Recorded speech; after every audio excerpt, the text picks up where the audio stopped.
नमो भगवते वासुदेवाय। ओम नमो ओम भगवते नमो भगवते वासुदेवाय। वासुदेवाय। ओम नमो भगवते वासुदेवाय। ओम नमो नमो भगवते भगवते वासुदेवाय। वासुदेवाय। ओम नमो भगवते वासुदेवाय। ओम नमो भगवते वासुदेवाय। बहुत ज्यादा पानी नहीं चाहिए वासुदेवाय। नारायणं बहुत ज्यादा नहीं उसको नमस्कृत्य करना। नारायणं नमस्कृत्य वो रहने दो, इतना बहुत है। नरं चैव नरोत्तमं तं चैव नरोत्तमं देवीं सरस्वतीं व्यासं देवीं सरस्वती व्यासं ततो जयमुदीरये। ततो ततो जयमुदीरये। नष्टप्रायेषु अभद्रेषु नष्टप्रायेषु अभद्रेषु नित्यं भागवत सेवया नित्यं भागवत सेवया। भगवते उत्तमा श्लोके भगवते उत्तमश्लोके भक्तिर्भवति नैष्टिकी। नैष्टिकी। हरे कृष्ण। आप हरे सबका स्वागत है। कृष्ण प्रभु जी दंडवत प्रणाम। हरे कृष्ण प्रभु जी। हरे कृष्ण माता जी। हम 28वें श्लोक से बढ़ते हैं आगे। हरे कृष्णा प्रभु जी। स्तु ग्रहं पित्रो परिस्वक्तः स्वमातृभिः ववन्दे शिरसा सप्त देवकी प्रमुखा मुदा। प्रविष्टस्तु गृहं पित्रो परिस्वक्तः स्वमातृभिः ववन्दे शिरसा सप्त देवकी प्रमुखा मुदा। मेरे साथ पढ़िए। प्रविष्टस्तु गृहं पित्रो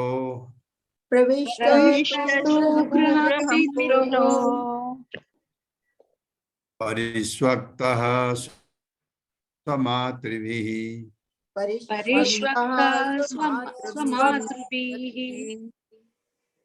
ववन्दे शिरसा सप्त ववन्दे शिरसा सप्त देवकी प्रमुखा मुदा। देवकी प्रमुखा मुदा। प्रविष्टस्तु गृहं पित्रो गृहं पित्रो परिस्वक्तः स्वमातृभिः परिष्वक्तः सुवामतिः ववन्दे शिरसा सप्त ववन्दे शिरसा सप्त देवकी प्रमुखा मुदा। देवकी प्रमुखा मुदा। शब्दार्थ है प्रवेश करने पर तू, लेकिन गृहम घर में, पितरो पिता के, परिस्वक्तः आलिंगन होकर, स्वमातृ भी अपनी माताओं द्वारा, ववंदे नमस्कार किया, शीर्षा सिर से, सप्त सात, देवकी देवकी, प्रमुखा इत्यादि, मुदा प्रसन्नता पूर्वक। अपने पिता के घर में प्रवेश करने पर उन्हें, अब भगवान लोगों से मिलने के बाद अपने माँ बाप को मिलने गए द्वारका में। अपने पिता के घर में प्रवेश करने पर उन्हें उनकी माताओं ने गले लगाया और भगवान ने उनके चरणों पर अपना सिर रखकर उन्हें नमस्कार किया। माताओं में देवकी उनकी असली माता प्रमुख थीं। मेरे साथ पढ़िए। अपने पिता के घर में प्रवेश करने पर उन्हें अपनी माताओं ने गले लगाया और भगवान ने उनके चरणों पर अपना सिर रखकर अपना शील रखकर उन्हें नमस्कार किया। उन्हें नमस्कार किया। माताओं में माताओं में देवकी देवकी उनकी असली माता उनकी असली माता प्रमुख थी। प्रमुख थी। हाँ,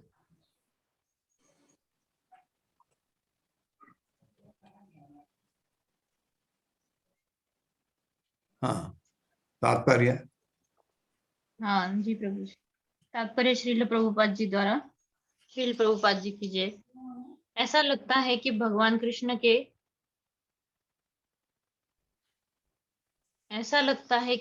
कृष्ण के पिता वसुदेव का अपना अलग से आवास था, जहां वे अपनी 18 रानियों समेत रहते थे, जिनमें से श्रीमती देवकी कृष्ण की असली माता है। लेकिन इतने पर भी अन्य सौतेली माताएं उन्हें समान रूप से प्यार करती थी, जैसा कि अगले श्लोक से पता चल जाएगा। भगवान कृष्ण भी अपनी असली माता तथा विमाताओं में कोई भेदभाव नहीं करते थे, और उन्होंने उस अवसर पर उपस्थित वसुदेव की समस्त पत्नियों को नमस्कार किया। शास्त्रों के अनुसार भी 7 प्रकार की माताएं होती है। 1 वास्तविक माता, 2 गुरु पत्नी, 3 ब्राह्मण पत्नी, 4 राजा की पत्नी, 5 गाय, 6 धार तथा 7 पृथ्वी। ये सभी माताएं हैं। शास्त्रों के इस आदेश से भी विमाता जो पिता की पत्नी होती है, माता के तुल्य होती है, क्योंकि पिता गुरु भी होता है। ब्रह्मांड के स्वामी भगवान कृष्ण अन्यों को विमाताओं के साथ व्यवहार करने की शिक्षा देने के लिए एक आदर्श पुत्र की भूमिका निभाते हैं। हरे कृष्ण। बातें हैं ये, बिल्कुल। ये जो लास्ट में आपने पढ़ा, भगवान ये क्यों करते हैं? ताकि हम सीखें कि कैसे सम्मान करना चाहिए माताओं का। ये भगवान ने दिखाया हमको ऐसे सीखना चाहिए। ये इसमें 7 किस प्रकार की माताएं होती हैं हमारी सबकी। एक तो अपनी माँ जिन्होंने हमें जन्म दिया। दूसरा गुरु की माँ, जो हमारे गुरु हैं, उनकी पत्नी भी हमारी माँ होती है। तीसरा, राजा की पत्नी को भी माँ की तरह सम्मान दिया जाता है। चौथा, ब्राह्मण की पत्नी, उसको भी माँ की तरह माना जाता है। 5वां, गाय। 6ठा, दाई माँ जो आपको रख रखाव करती हैं, ये। और 7वां कौन है माता जी? पृथ्वी। बहुत अच्छा। पृथ्वी हम कहते हैं ना, पृथ्वी को माँ की तरह ट्रीट करते हैं। तो ये 7 माताएं हैं। ये इनको आपको याद करना चाहिए, ये माताएं कौन कौन हैं। तो यहाँ पर कह रहे हैं कि जो विमाता है, जो उनके असली माँ नहीं होके, जिसको आप सौतेली माँ भी कह सकते हैं, विमाता अच्छा शब्द लगता है। तो विमाता को भी माँ की तरह प्यार करते थे, और वो भी उन पर क्योंकि वो इतने, भगवान कृष्ण तो ऐसे थे, उनको कोई भी अपना सौभाग्य समझता था उनसे अगर वो प्रेम कर सके तो ये उनकी, पहले राजाओं की बहुत रानियां होती थी, तो उनके पिता वसुदेव राजा थे, तो उनकी कितनी बताई, इतनी पत्नियां थी, तो वो विमाता हो गई। इनकी असली माँ देवकी है। असली माँ तो देवकी भी नहीं है, क्योंकि भगवान तो देवकी के पुत्र हैं नहीं, लेकिन देवकी को माँ का दर्जा दिया, वसुदेव को पिता का दर्जा दिया भगवान ने, क्योंकि तपस्या से। आप देख लीजिए, अगर आप लोग भी कोई माताएं आप चाहती हैं भगवान कृष्ण आपके पुत्र के रूप में आए, तो आप तपस्या करिए, भगवान तथास्तु कह देंगे, किसी जन्म में आपके पुत्र के रूप में अवश्य आएंगे। लेकिन ये नहीं, हाँ, आपके गर्भ में भी आ सकते हैं, लेकिन वो जैसे देवकी के गर्भ में गए थे, इस तरह से अंतरंगा शक्ति भगवान की इतनी चमत्कारी शक्ति है, कुछ भी कर देते हैं उससे भगवान। 29वां श्लोक है, ताह पुत्रम आरोप्य स्नेह स्नुत पयोधरा हर्ष विह्वलित आत्मानः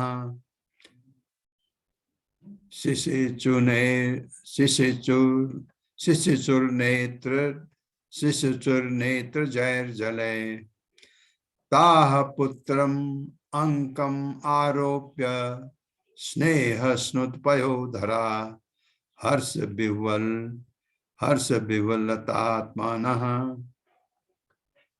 विह्वलित आत्मानः शिशुचुर्नेत्र जैर्जले। मेरे साथ पढ़िए। ताः पुत्रम् अंकम् आरोप्य ताः पुत्रम्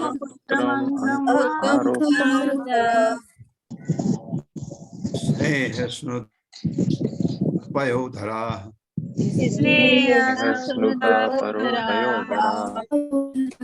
हर्ष विह्वलित आत्मानः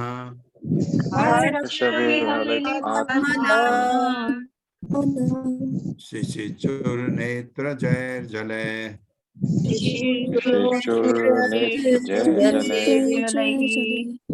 ये मेरा नेट थोड़ा शायद कमजोर है, ऐसा लग रहा है कि आपको कम्युनिकेशन में दिक्कत हो रही ना। प्रभु जी थोड़ा थोड़ा सा आवाज जी, कट आवाज आ रही है इतनी भी थोड़ी। दिक्कत नहीं है प्रभु जी, ठीक है, इतनी भी दिक्कत नहीं है। कट रही है बीच बीच में। बीच बीच में थोड़ी थोड़ी सी कट रही है, लेकिन फिर भी सब समझ आ रहा है। जी प्रभु जी क्लियर है। ओके हाँ, ऐसे चलाते हैं, करें क्या यहाँ। नहीं ये नहीं ठीक है प्रभु जी, कोई मोबाइल से ही चलाना पड़ता है। समझ आ रहा है। शब्दार्थ है ता वे सभी पुत्र को अंकम गोद में आरोप्य बिठाकर स्नेह स्नुत स्नेह से सिक्त पयोधरा बक्स स्थल हर्ष प्रसन्नता विह्वलित आत्मना से विभोर शिशिचुः नम नेत्र जय आंखों के जल से। माताओं ने अपने पुत्र को गले लगाने के बाद उसे अपनी अपनी गोद में बिठाया। इतनों के गोद में बैठे। विशुद्ध स्नेह के कारण उनके स्तनों से दूध निकल आया। वे हर्ष से विभोर हो गईं और उनके नेत्रों के अश्रुओं से भगवान भीग गए। ये ऐसा स्नेह था भगवान से सब माताओं का। ये दिखाया है। माताओं का स्नेह तो बच्चे के लिए होता ही है। मेरे साथ पढ़िए। माताओं ने अपने पुत्र को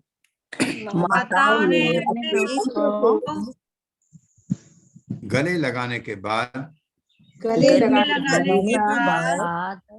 उसे अपनी अपनी गोद में बिठाया।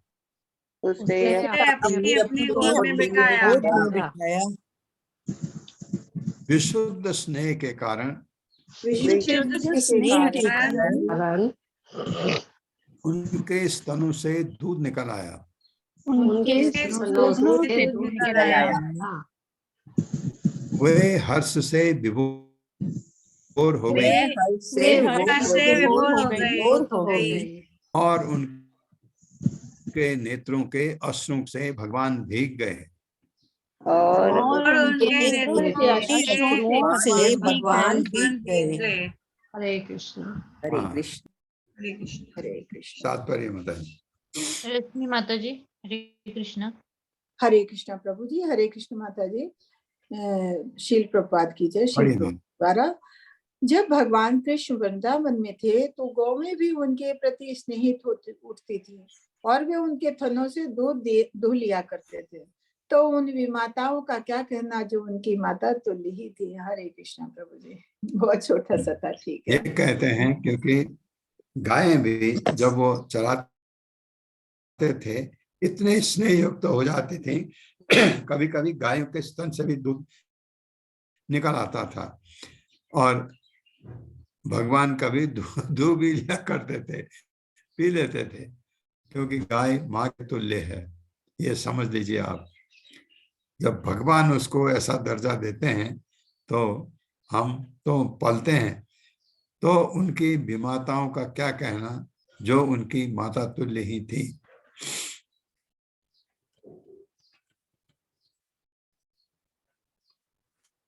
तीसवां श्लोक है अथा स्वभवनम सर्व कामम अनुत्तमम प्रासादा यत्र पत्नी नाम सहस्त्राणी सषोडश। अब माताओं पिता को मिल लिए, अब अपनी पत्नियों के पास जा रहे हैं। अथा अविशत स्वभवनम, स्वभवनम मतलब अपना भवन, सर्व कामम अनुत्तमम प्रासादा यत्र पत्नी नाम, प्रासादा कहते हैं उसको महल को, प्रासादा यत्र पत्नी नाम सहस्त्राणि सषोडश। मेरे साथ पढ़िए, अथा विशत स्वभवनम भावनम सर्व कामम अनुत्तमम प्रसादा यत्र पत्नी नाम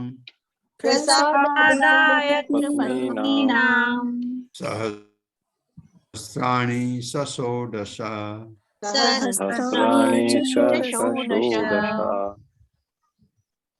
शब्दार्थ है अथ तत्पश्चात अविशत प्रविष्ट हुए, स्वभवनम अपने महलों में, सर्व समस्त, कामम इच्छाएं, अनुत्तमम सब तरह से पूर्ण, प्रासादा महल, यत्र जहां, पत्नी नाम पत्नियों को, सहस्राणी हजारों, च इसके ऊपर, षोडश 16 हजारों मतलब 16, उसके ऊपर 16,000, 108 थे ना। भावार्थ है तत्पश्चात भगवान अपने महलों में प्रविष्ट हुए, जो सभी तरह से परिपूर्ण थे, उनमें उनकी पत्नियां रहती थीं और वे 16,000 से अधिक थीं। मेरे साथ पढ़िए, तत्पश्चात भगवान अपने महलों में प्रविष्ट हुए, भगवान अपने महलों में प्रविष्ट हुए, जो सभी तरह से परिपूर्ण थे,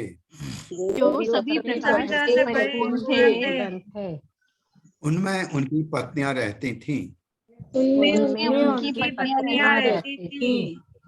और वे 16,000 से अधिक थीं।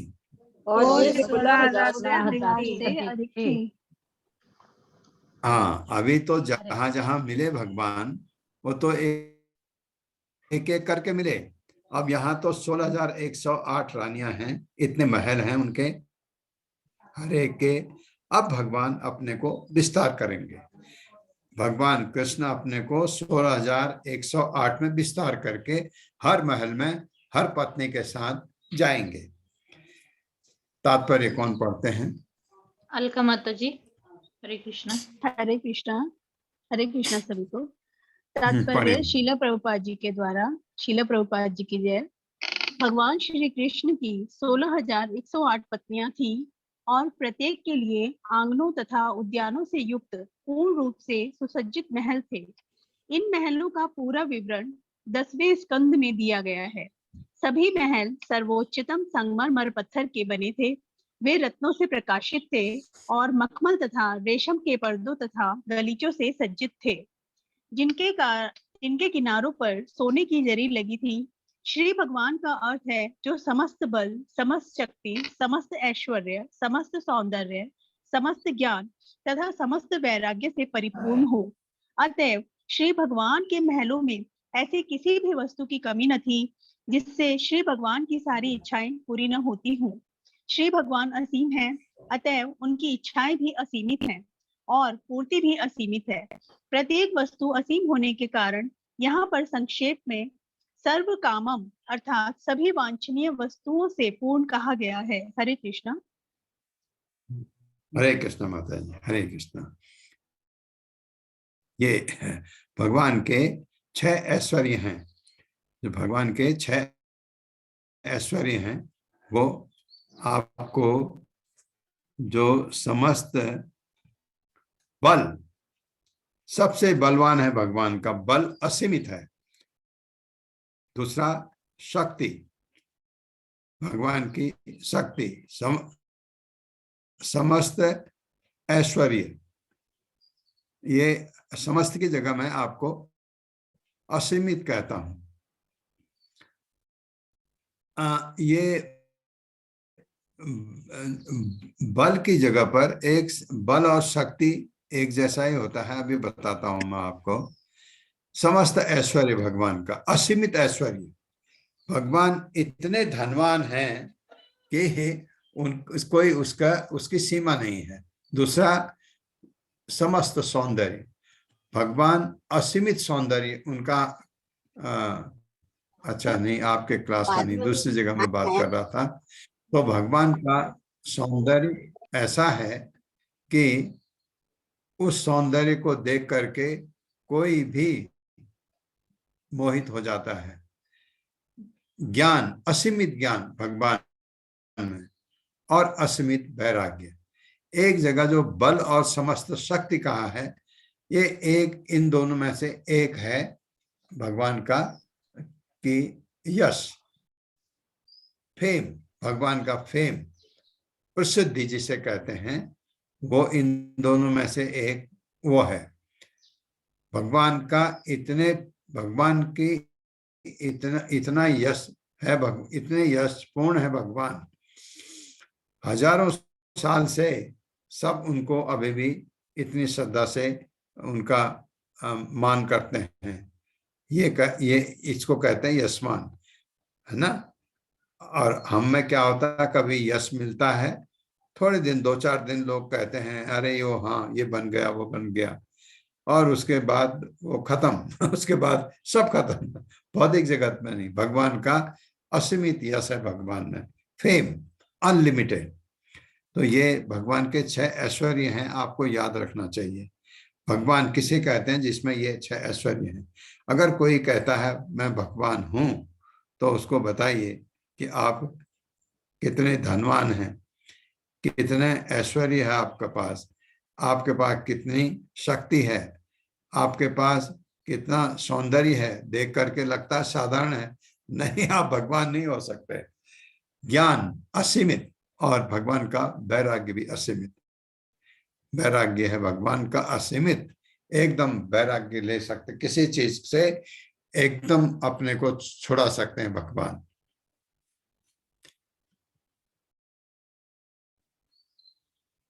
इकतीसवां श्लोक है, पत्न्यः पतिं प्रोष्य ग्रहानुपागतं विलोक संजात मनो महोत्सवा उत्तस्थुरारात् सहसा सनाशयात् साकं ब्रजैर्बीडित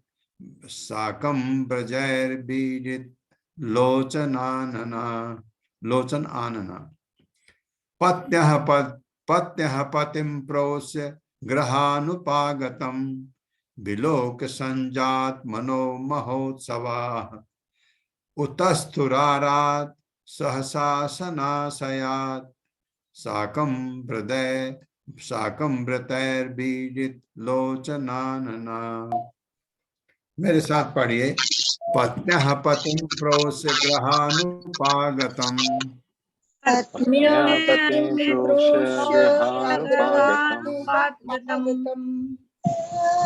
लोक संजात मनो महोत्सवा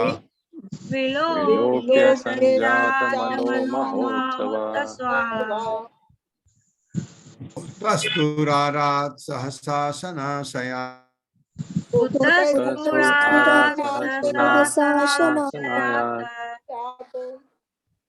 साकं व्रतैर्बीडित लोचनानना।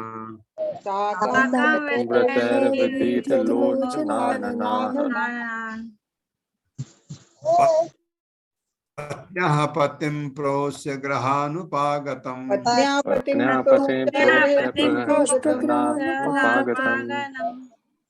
विलोक संजात मनो महोत्सवाः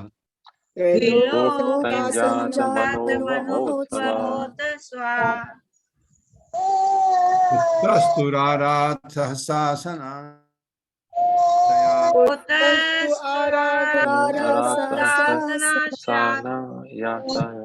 साकं व्रतैर्बीडित लोचनानना।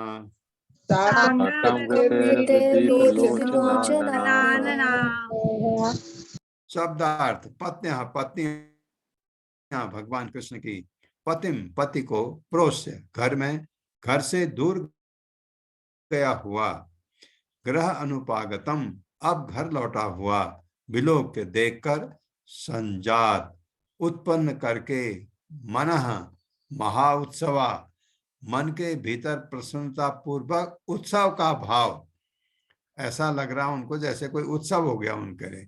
उत्तस्तु उठी, आरात दूर से, सहसा एक आसनों से, आशयात ध्यान अवस्था से, साकम के साथ, व्रतः व्रत के, व्रीडित लज्जा से देखते, लोचन नेत्र, आनना मुख। दीर्घ काल तक बाहर रहने के बाद अपने पति को घर आया देखकर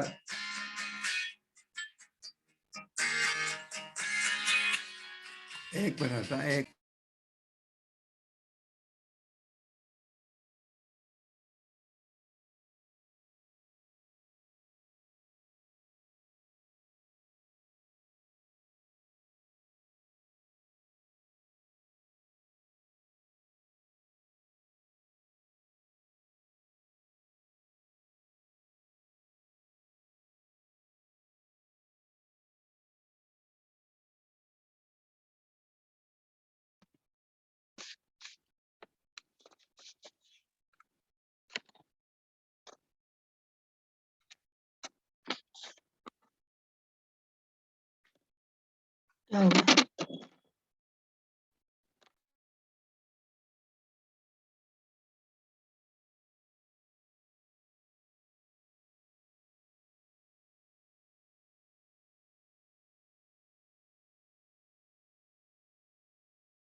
सॉरी,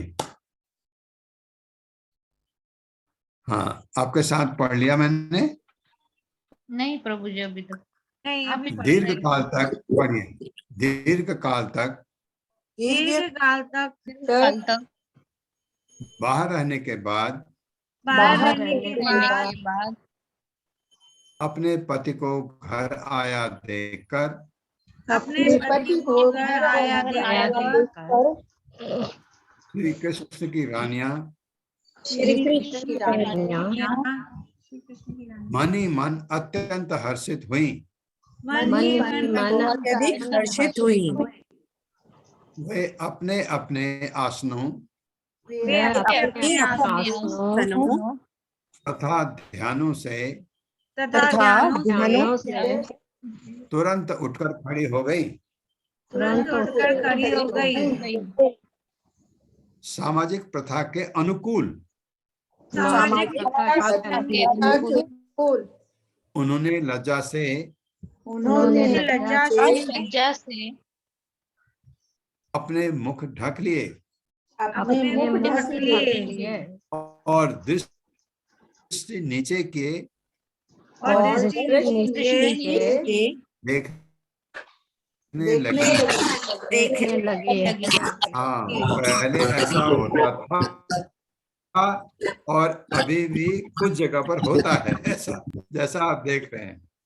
अभी नहीं तो अभी आप कोई पति आता पत्नी आते हैं गले मिल जाते हैं, आपने देखा। पहले ऐसा नहीं होता था। वो खुश होती थी और नजर आंख से आंख भी नहीं मिलाती थी, आंख को नीचे करके, जैसे बताया है कि उन्होंने लज्जा से अपने मुंह ढक लिए, दृष्टि नीचे किए देखने लगी। ऐसी दृष्टि नीचे की लेकिन अपने पति के चेहरे को देख पाती हैं नीचे करके भी ऐसा।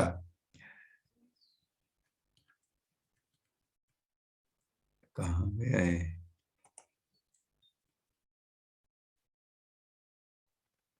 हाँ, तात्पर्य माता जी। हरे कृष्णा प्रभु जी, हरे कृष्णा माता जी। तात्पर्य श्रील प्रभुपाद जी की जय। श्रील प्रभुपाद जी के द्वारा जैसा कि ऊपर कहा गया है, भगवान अपनी 16,108 रानियों के महलों में प्रविष्ट हुए। इसका अर्थ यह है कि भगवान ने तुरंत ही अपना विस्तार उतने अंशों में कर लिया। जितनी रानियां तथा महल थे, उन सबों में एक एक पृथक पृथक प्रविष्ट हुए। यहाँ पर उनकी अंतरंगा शक्ति की अन्य अभिव्यक्ति हुई है। वे इच्छानुसार अनेक आध्यात्मिक स्वरूपों में अपना विस्तार कर सकते हैं। यद्यपि वे अद्वितीय है, श्रुति मंत्र से प्रतिपादित होता है कि परम पूर्ण एक है, किंतु इच्छानुसार भी अनेक बन जाते हैं। परमेश्वर के ये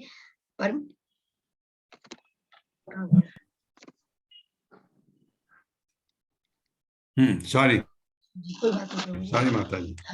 वे इच्छानुसार अपने आध्यात्मिक स्वरूपों में अपना विस्तार कर सकते हैं। यद्यपि वे अद्वितीय है, श्रुति मंत्र से प्रतिपादित होता है कि परम पूर्ण एक है, किंतु इच्छानुसार वे अनेक बन जाते हैं। परमेश्वर के ये अनेक विस्तार पूर्ण तथा भिन्नांशों के रूप में होते हैं। भिन्नांश उनकी शक्ति के द्योतक है और पूर्णांश उनके व्यक्तित्व की अभिव्यक्तियां हैं। इस तरह भगवान ने अपने 16,108 पूर्ण अंश प्रकट किए और प्रत्येक रानी के महल में एक ही साथ प्रविष्ट हुए। उसे वैभव या भगवान की ऊपर से दिव्य शक्ति कहा जाता है। शक्ति कहा जाता है। चूंकि वे ऐसा कर सकते हैं, अतः वे योगेश्वर भी कहलाते हैं। सामान्यतः कोई योगी अपना अधिक से अधिक 10 गुना विस्तार कर सकता है, लेकिन भगवान इच्छानुसार कई हजार गुना या अनंत विस्तार कर सकते हैं। अश्रद्धालु लोग ये जानकर आश्चर्यचकित रह जाते हैं कि कृष्ण ने 16,000 से अधिक रानियों से विवाह किया, क्योंकि वे उन्हें अपने ही समान एक मानकर अपनी सीमित शक्ति से उनकी शक्ति की तुलना करते हैं। अतः मनुष्य को यही जान लेना चाहिए कि भगवान कभी भी जीवों के स्तर पर नहीं होते। जीव उनकी तटस्था शक्ति के विस्तार मात्र है। मनुष्य को कभी सोचना भी नहीं चाहिए कि शक्तिमान तथा शक्ति समान होते हैं। यद्यपि शक्ति तथा शक्तिमान में गुण का केवल रंच मात्र अंतर है। रानियां भी उनकी अंतरंगा शक्ति की विस्तार थी और इस तरह शक्ति तथा शक्तिमान निरंतर दिव्य आनंद का आदान प्रदान करते हैं। इन्हें ही भगवान की लीलाएं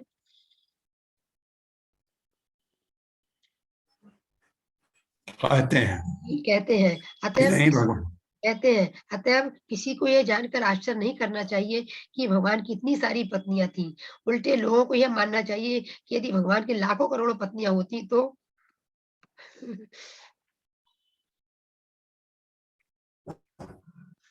भी अपनी असीम तथा प्रभु जी ऊपर करेंगे थोड़ा सा। लीजिए माता जी। आपको दिख रहा नहीं दिख रहा? उन्होंने केवल मैं पढ़ देता हूँ। नहीं दिख रहा प्रभु, आप परेशान हो रहे हैं। उनमें से प्रत्येक 16,000 दिख रहा आपको? हाँ जी, 16,000 पत्नियों से विवाह किया और उनमें से प्रत्येक के महल में ये दिखाने के लिए प्रवेश किया कि इस पृथ्वी पर कोई मनुष्य कितना ही बलवान क्यों ना हो, वह ना तो उनकी समता कर सकता है, ना उनसे बढ़कर है। अतएव ना तो कोई उनके समान है, ना उनसे बढ़कर है। भगवान सभी मामलों में सदा महान है। शाश्वत शक्ति भी यही है। प्रत्येक के महल में ईश्वर यह महान दिखाने के लिए प्रवेश किया कि इस पृथ्वी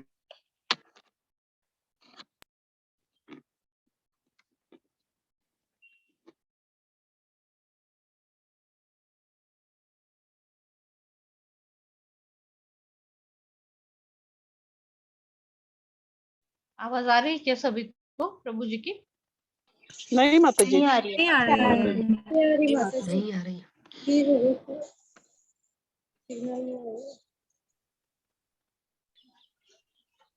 प्रभु जी म्यूट हो गए। हाँ, ये जो नहीं दिखाई दे रहा था ना आपको, एक नेट गड़बड़ कर रहा था, इसलिए आपको नहीं दिखाई दे रहा था जी प्रभु जी।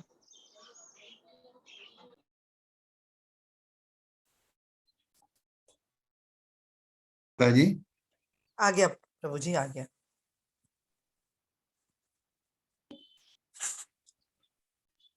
हाँ, उन्होंने 16,000 पत्नी से विवाह किया और उनमें से प्रत्येक के महल में ये दिखाने के लिए प्रवेश किया कि इस पृथ्वी पर कोई मनुष्य कितना ही बलवान क्यों ना हो, वह ना तो उनकी समता कर सकता है, ना उनसे बढ़कर है। अतएव ना तो कोई उनके समान है, ना उनसे बढ़कर है। भगवान सभी मामलों में सदा महान है। शाश्वत सत्य भी यही है कि ईश्वर महान है। अतएव कुरुक्षेत्र के युद्ध के कारण दीर्घ काल तक घर से दूर रहने वाले अपने पति को जो ही एक मिनट माता जी, एक मिनट, ये थोड़ा गड़बड़ कर रहा है। कोई बात जी। नहीं। यूं ही जो ही रानियों ने कुछ दूरी पर देखा तो वे ध्यान की निद्रा से जग गईं और अपने प्रियतम की आगवानी के लिए तैयार हो गईं। याज्ञवल्क्य के धार्मिक आदेशानुसार जिस स्त्री का पति घर से बाहर हो उसे ना तो किसी सामाजिक उत्सव में भाग लेना चाहिए, ना शरीर को अलंकृत करना चाहिए, ना हंसना चाहिए और ना किसी भी परिस्थिति में अपने संबंधी के घर जाना चाहिए। जिन स्त्रियों के पति बाहर हों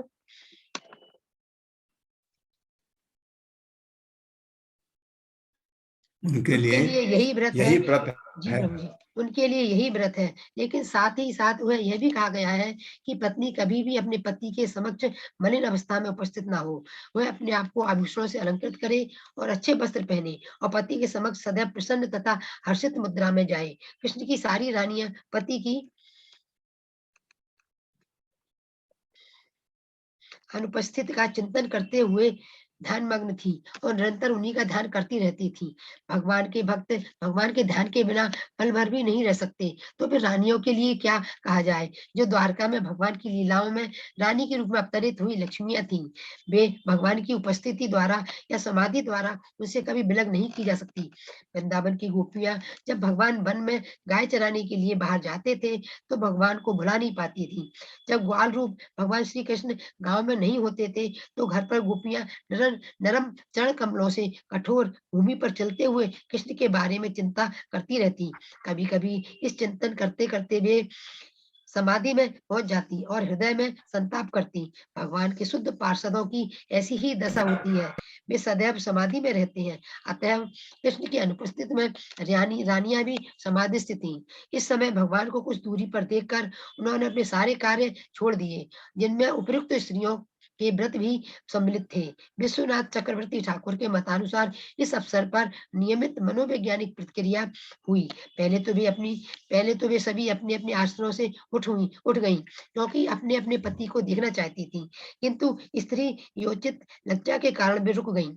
लेकिन प्रबल उत्कंठा के कारण उन्होंने इस दुर्बलता की अवस्था पर काबू पा लिया और भगवान का आलिंगन करने की भावना से अभिभूत हो गईं और इस विचार से उन्हें अपने आसपास एक मिनट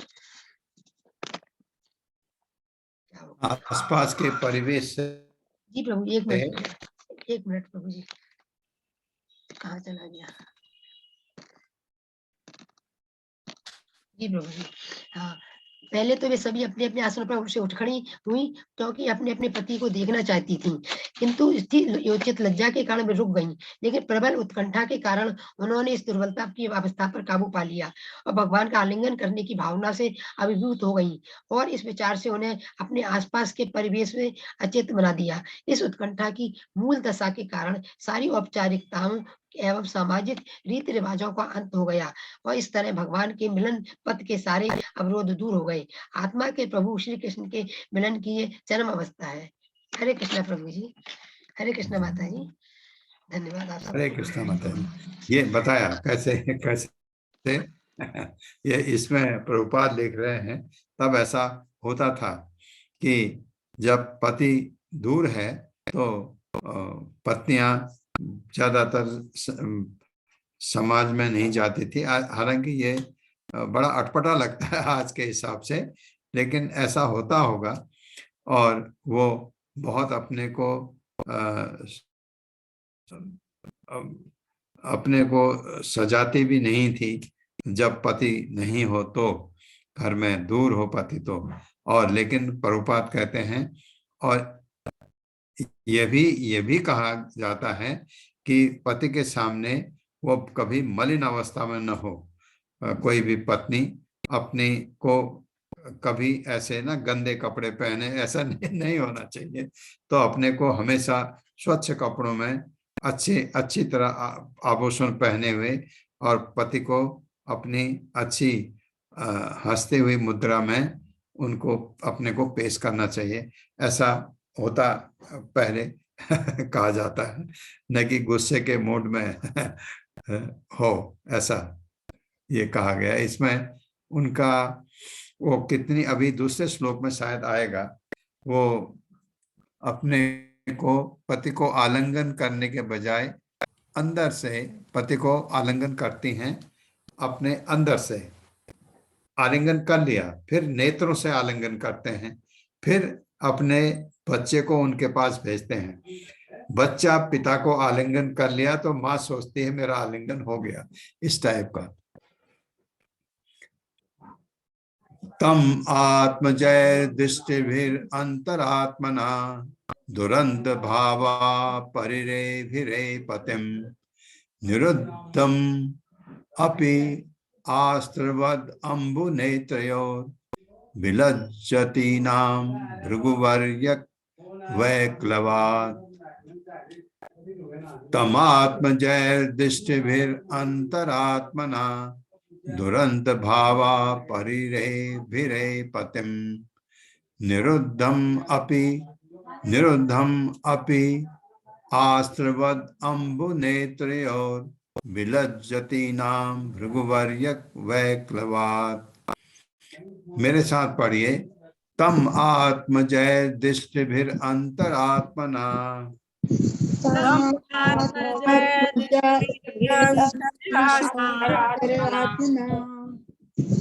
दुरंत भावा परिरेभिरे पतिम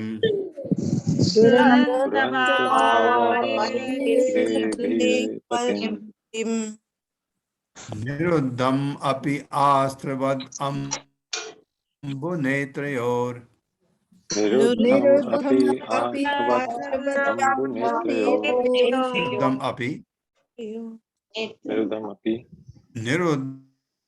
निरुद्धम अपि आस्त्रवद अम्बु नेत्रयोर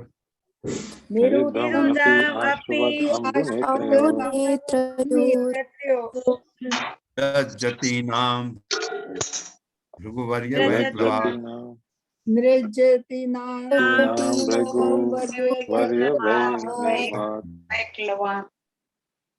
शब्दार्थ है तम, उस भगवान को आत्मजय पुत्रों द्वारा दृष्टि द्वारा अंतरात्मा से दुरंत भावा दुर्लज्ञ की बूंदों के समान नेत्रयो आंखों से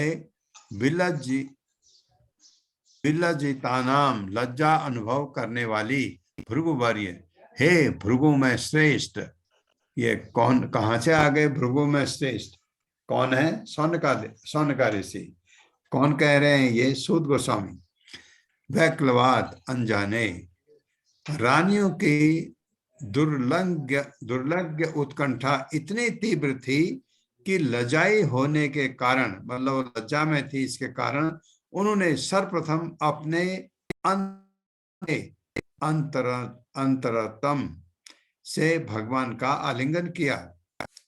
फिर उन्होंने दृष्टि से उनका आलिंगन किया, फिर देख करके आंखों से, और तब अपने पुत्रों को, हाँ मैं यही कह रहा था, तब अपने पुत्रों को उनका आलिंगन करने के लिए भेजा। जो खुद ही आलिंगन करने जैसा है।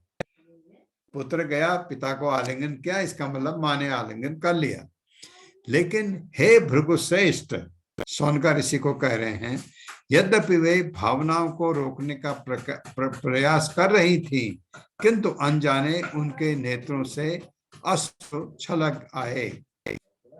मेरे साथ पढ़िए। रानियों की दुर्लज्ञ उत्कंठा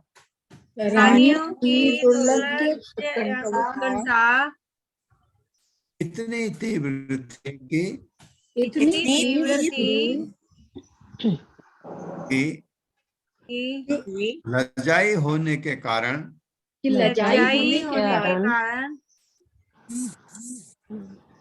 उन्होंने सर्वप्रथम अपने अंतरतम से भगवान का आलिंगन किया। फिर उन्होंने दृष्टि से उनका आलिंगन किया।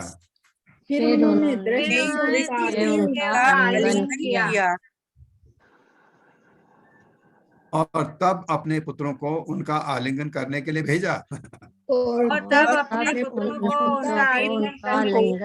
आलिंगन करने के लिए भेजा। जो खुद ही आलिंगन करने जैसा है।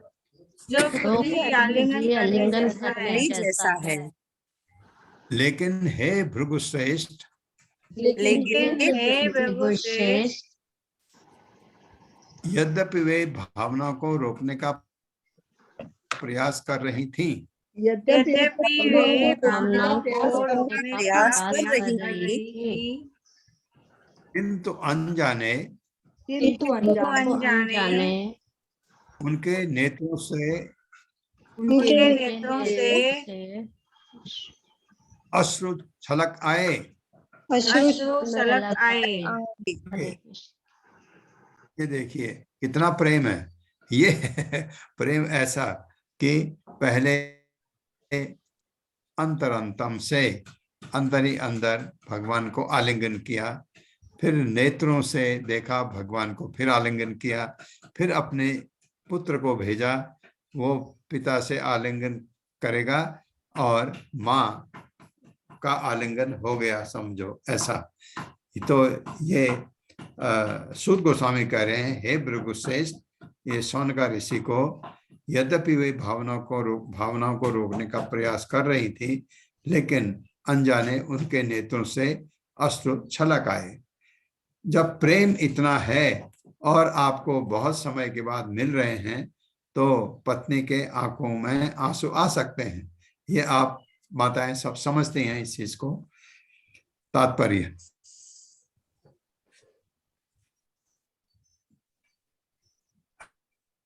हरे कृष्णा। हरे कृष्णा। तात्पर्य, श्रील प्रभुपाद तात्पर्य, हरे कृष्णा प्रभु जी, हरे कृष्णा माता जी, श्रील प्रभुपाद की जय। श्रील प्रभुपाद द्वारा यद्यपि स्त्रियों चित्त लज्जा के कारण अपने प्रिय पति भगवान श्री कृष्ण का आलिंगन करने में अनेक अवरोध थे, लेकिन उन्होंने भगवान को देखकर उन्हें अपने अंतरतम में स्थापित करके तथा आलिंगन करने के लिए अपने पुत्र बेच करके इसे पूरा कर लिया। लेकिन इस पर भी काम अधूरा ही रहा और अत्यंतम प्रयास करने पर भी उनकी आंखों से आंसू ढुलक आए। पुत्र को पिता का आलिंगन करने के लिए भेजना अप्रत्यक्ष रूप से पति का आलिंगन करने जैसा है, क्योंकि पुत्र माता के शरीर से ही विकसित होता है। पुत्र द्वारा आलिंगन पति पत्नी द्वारा काम भावना की दृष्टि से किया जाने वाला आलिंगन जैसा नहीं होता, लेकिन यह आलिंगन वात्सल्य की दृष्टि से तृप्तिदायक होता है। युगल संबंधों में दृष्टि द्वारा आलिंगन अधिक प्रभावशाली होता है। अतएव शील जीव गोस्वामी के अनुसार पति तथा पत्नी में इस प्रकार से भाव विनिमय में कुछ भी गलत नहीं है। हरे कृष्ण प्रभु जी, हरे कृष्ण। गलत तो हो ही नहीं सकता, पति पत्नी है, गलत नहीं हो सकता।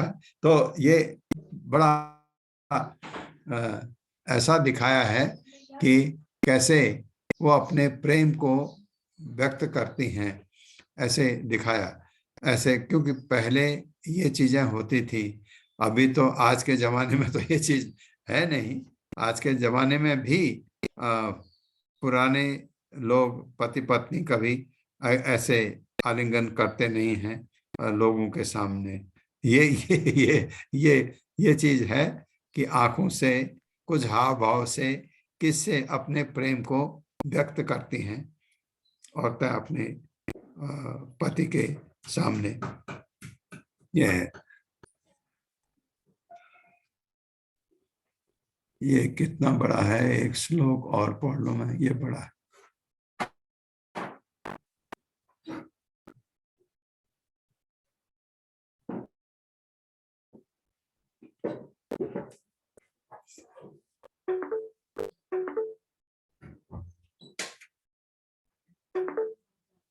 ये श्लोक कर ले माता जी। जी प्रभु जी, ये एक हो जाएगा। यद्यप्यसौ पार्श्वगतो रहो गतस् तथापि तस्या गृयुगम नवम नवम पदे पदे का बिरमेत तत्पदात् चलापि यस्रीर्न जहाति करहिचित्। मेरे साथ पढ़िए यद्यप्यसौ पार्श्वगतो रहो गतस्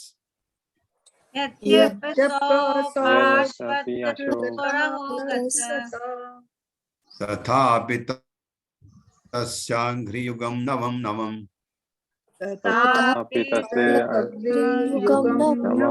आङ्घ्रियुगं नवं नवम् युगम नवम नवम पदे पदे सा विरमेत तत्पदात् पदे पदे तत्पदा चलापि यश्रीर्न जहाति करहिचित् जहाति करहिचित् जहाति करहिचित् शब्दार्थ है यदि यद्यपि अपि निश्चय ही असौ वे भगवान श्री कृष्ण पार्श्वगतः बगल में रह गतः अकेले तथापि फिर भी तस्य उसका अंघ्रियुगम भगवान के चरण नवम नवम नए नए पदे पग पर का कौन विरमेत विलक किया जा सकता है तत्पदार्थ उनके चरणों से चलापि गतिशील यत जिसको श्री लक्ष्मी जी न कभी नहीं जहाती छोड़ती हैं कर हिचित कभी भी।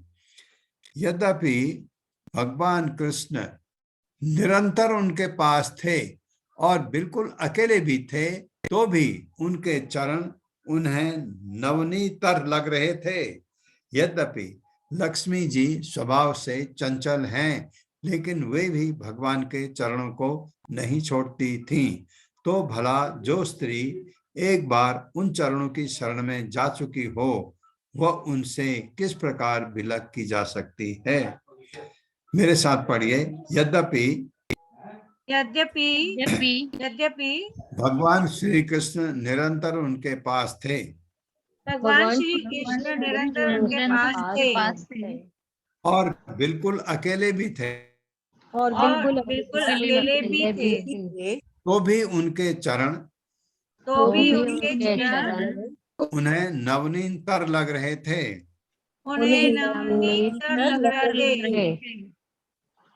यद्यपि लक्ष्मी जी स्वभाव से चंचल हैं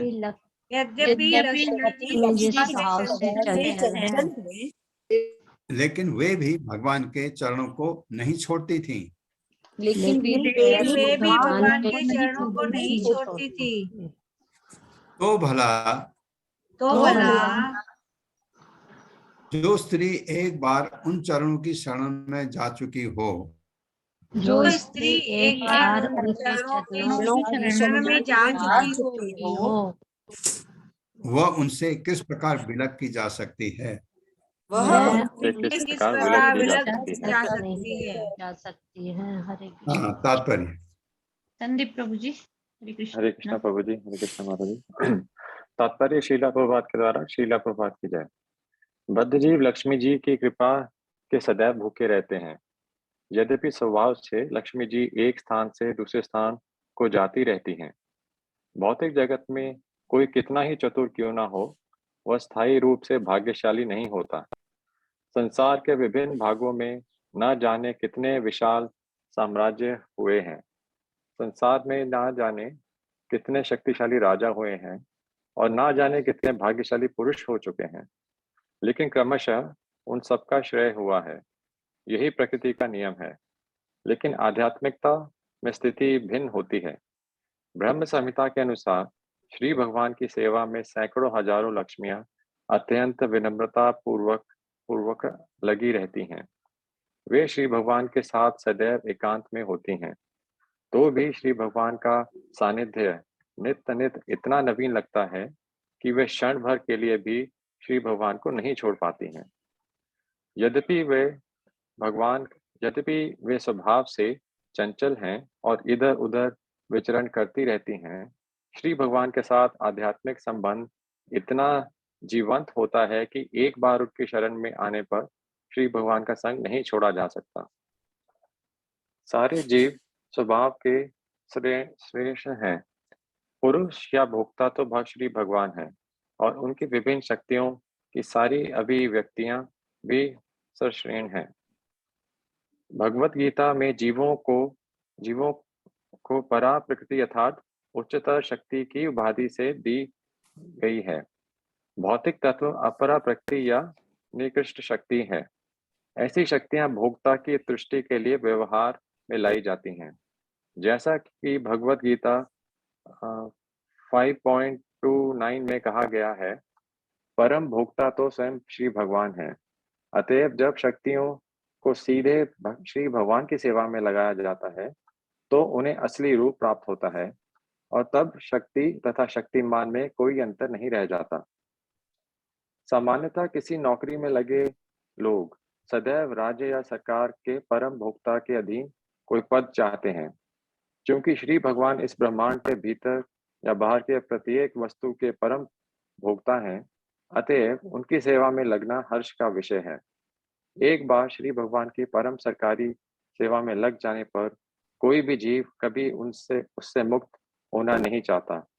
मनुष्य जीवन की सर्वोच्च सिद्धि श्री भगवान की परम सेवा में कोई कार्य प्राप्त करना है। इससे मनुष्य परम सुखी बनता है। तब उसे श्री भगवान से संबंध बनाए बिना चंचला लक्ष्मी को खोजने की कोई आवश्यकता नहीं रह जाती। हरे कृष्ण प्रभु जी। हरे कृष्ण प्रभु, हरे कृष्ण। ये बात सही है कि भगवान के चरण कमलों में सुख इतना है और भक्त का कौन सा स्थान है? भगवान का इतना पूरा शरीर, सिर नहीं, भगवान का वक्ष स्थल बिल्कुल नहीं, भगवान का उदर बिल्कुल नहीं, भगवान के जांघें बिल्कुल नहीं, भगवान के घुटने बिल्कुल नहीं, भगवान के नीचे का पैर का हिस्सा बिल्कुल नहीं। भक्त कहाँ चाहता है? भगवान के चरण चरणों में स्थान चाहता है भक्त। इसलिए भगवान के चरण बहुत ही बहुमूल्य हैं, क्योंकि वहां भगवान के भक्त बैठते हैं, ये कहा जाता है। तो जो भी लक्ष्मी भगवान की पत्नियां हैं, कितनी पत्नियां हैं भगवान की? ये हैं। वैसे लाखों लक्ष्मियां भगवान की गोलोक वृंदावन में उनकी सेवा करती हैं। ये जो ब्रह्म संहिता में श्लोक आता है उसमें कहा जाता है लाखों लक्ष्मियां भगवान की सेवा में लगी रहती हैं और सुरभि गायें हैं जिनको भगवान चराने में व्यस्त रहते हैं, ये कहा जाता है उनके लिए। तो लक्ष्मी जी को चंचल कहा जाता है। लक्ष्मी एक जगह टिकती नहीं, इसलिए क्या कहते हैं, आप लक्ष्मी नारायण की पूजा कीजिए। अकेले लक्ष्मी की पूजा करेंगे तो टिकेगी नहीं लक्ष्मी। लक्ष्मी नारायण की पूजा कीजिए भगवान की, और सहस्त्र लक्ष्मियों के जो राधा हैं, वो जो लक्ष्मियां हैं उनके आप विस्तार समझो, उनके अंश समझो। राधा सबसे बड़ी लक्ष्मी के रूप में मानी जाती है। राधा कृष्ण की आपने पूजा की तो आपकी लक्ष्मी नारायण की पूजा ऑटोमेटिक हो जाती है, क्योंकि वो सबसे अच्छी पूजा मानी जाती है राधा कृष्ण की। हाँ, राधा कृष्ण की पूजा करने में आपको थोड़ा सतर्कता बरतनी होती है, क्योंकि राधा भगवान के साथ हैं। भगवान कृष्ण की आप पूजा कर रहे हैं तो पूजा में आपसे थोड़ा त्रुटि भी हो गई, आप नतमस्तक होके माफी मांग लीजिए अगर आपको कोई थोड़ी सी गलती हो गई।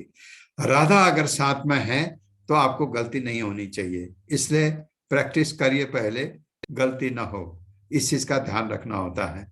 राधा अगर भगवान कृष्ण के साथ में है, इसी तरह से भगवान नारायण की आप पूजा कर रहे हैं, माँ लक्ष्मी अगर साथ में है तो आपको बहुत ध्यान रखना होता है, क्योंकि इतना सम्मान माँ को दिया जाता है। हमारी तो माँ ही है, माँ हम कहते हैं वो अपने को हमको अपना पुत्र कहाँ माने, जब अगर मान लिया तो ये हमारा बड़ा भाग्य है। तो ये आप सोचिए, तो उनका सम्मान, जैसे आप देखते हैं हमारे भौतिक जगत में भी, जैसे किसी पुरुष से आप मिलते हैं तो अरे कैसे हो, क्या हो, बैठो। अगर उनकी पत्नी साथ में है, आपका स्वभाव एकदम बदल जाता है, क्योंकि आपको सम्मान देना होता है, क्यों, किस कारण से, उनके पत्नी साथ में है। ये चीज यहाँ भी दिखाई गई है। ओम अज्ञान तिम्रांधस्य ज्ञानांजन शलाकया चक्षुरुन्मिलितमेन तस्मै श्री गुरुवे नमः। नमो विष्णुपादाय कृष्ण पृष्ठाय भूतले श्रीमते भक्ति वेदांत स्वामिनिति नामिने। नमस्ते सारस्वती देवे गौरवाणी प्रचारणे निर्विशेष शून्यवादी पाश्चात्य देश तारणे। जय हो श्री कृष्ण चैतन्य प्रभु नित्यानंद श्री अद्वैत गदाधर शिवासादि गौर भक्त बंद। हरे कृष्णा कृष्ण कृष्णा हरे हरे, हरे राम राम राम हरे हरे। हरे कृष्णा। कुछ